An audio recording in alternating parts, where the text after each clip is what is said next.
Zee 24 तास एक पाऊल पुढे। मुंबईची परसबाग म्हणून ओळखली जाणारी नाशिकची कृषी उत्पन्न बाजार समिती सध्या घाणीच्या साम्राज्यात आहे।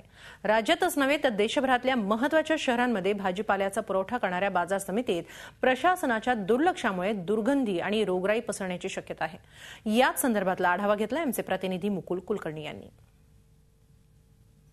आपण आता आहोत नाशिकच्या कृषी उत्पन्न बाजार समितीमध्ये। मुंबईची परसबाग म्हणून या बाजार समितीकडे बघितलं जातं।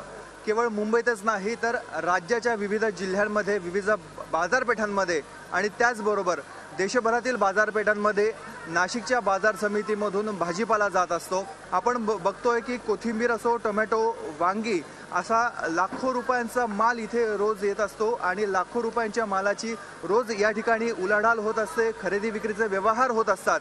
मात्र बाजार समितीकडून कुठल्याही प्रकारची देखभाल आणि सुविधा या भाजी विक्रेत्यांना केली जात नाही।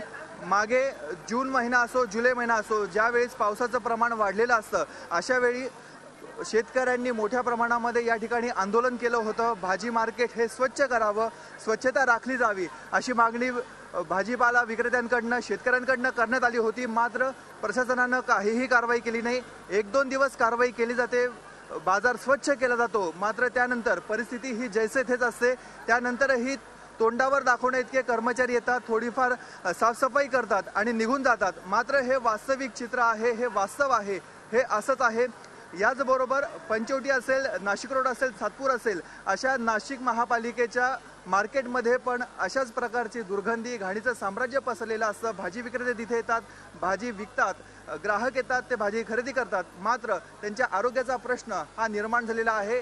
यावर प्रशासन, बाजार समिती प्रशासन आणि महापालिका काय कारवाई करते आणि कधी हा सुटकारा मिळतो नागरिकांना या दुर्गंधीतून, हा प्रश्न अनुत्तरितच आहे। व्हिडिओ जर्नलिस्ट सोनू भिडेसह मुकुल कुलकर्णी, झी 24 तास, नाशिक। झी 24 तास एक पाऊल पुढे।